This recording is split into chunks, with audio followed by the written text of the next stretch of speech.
Dans cette vidéo, nous allons parler de la créativité et voir comment on peut s'inspirer d'une autre entreprise pour adapter son propre modèle économique. Donc, la première chose à faire, c'est de trouver une entreprise qui vous inspire, une entreprise qui réussit, et essayer de l'analyser avec ChatGPT. Alors, ça fonctionne bien quand vous avez une entreprise qui est connue. Si l'entreprise n'est pas connue, c'est à vous d'identifier les facteurs clés de succès, qu'est-ce qui fonctionne bien dans cette entreprise pour pouvoir ensuite en tirer les principes et les appliquer à votre modèle économique. Donc, par facilité, je vais prendre le modèle économique d'Amazon qui est connu. Donc, je vais demander à ChatGPT d'analyser le modèle économique d'Amazon et de tirer les éléments qui font le succès d'Amazon.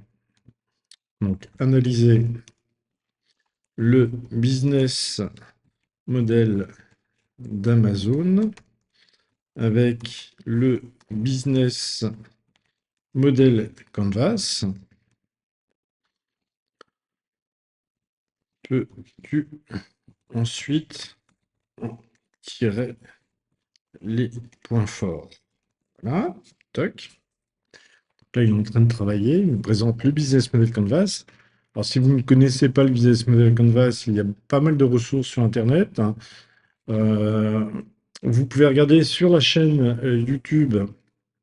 euh, Vous avez des éléments. Vous avez une petite vidéo qui présente le business model Canvas. Donc, je ne vais pas vous le représenter aujourd'hui. C'est pas le but, hein.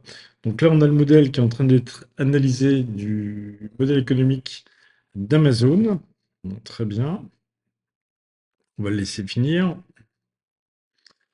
Et ensuite, on va prendre un exemple d'entreprise qui est assez standard. On va prendre une boulangerie, un cas que j'affectionne particulièrement et que j'utilise souvent dans mes workshops, hein. Et on va voir de quelle manière une boulangerie, qui est un modèle relativement simple, pourrait s'inspirer des bonnes pratiques d'Amazon. Voilà, donc là, il est en train de sortir tous les éléments. Donc, pour gagner un peu de temps, j'ai proposé à ChatGPT j'ai déjà saisi la question, peux-tu appliquer les principes du modèle économique d'Amazon pour réinventer ma boulangerie. Voilà. Donc, j'ai quand même voir point fort, Amazon, machin. Ok, impeccable.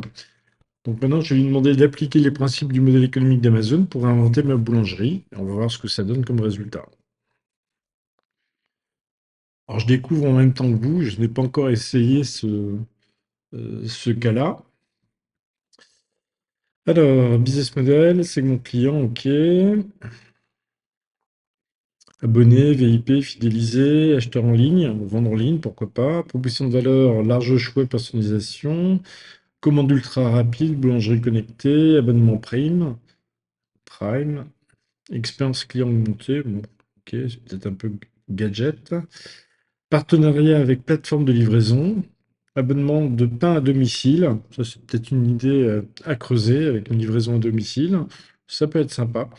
Donc voilà, là il est en train de retravailler tous les blocs du business model Canvas en s'inspirant du modèle économique d'Amazon. Donc, comme on peut le voir, ça donne pas mal d'idées. Donc, moi, ce que je vous invite à faire, c'est d'identifier une entreprise qui vous intéresse, qui est peut-être connue, qui est innovante, qui rencontre le succès. Vous demandez à ChatGPT d'analyser le modèle économique de cette entreprise et ensuite, vous décrivez votre entreprise et vous dites comment mon entreprise pourrait s'inspirer du modèle économique de l'entreprise que vous venez d'analyser. Et ça va vous donner un certain nombre d'idées intéressantes. Donc, je pense qu'il a bientôt fini. Donc, les points forts pour cette boulangerie réinventée, fait de réseau et marketplace, expérience client ultra personnalisée. Bon, je ne vais pas tout lire, hein. Je vous laisserai expérimenter cette petite méthode en utilisant le business model Canvas et ChatGPT. Merci, à très bientôt.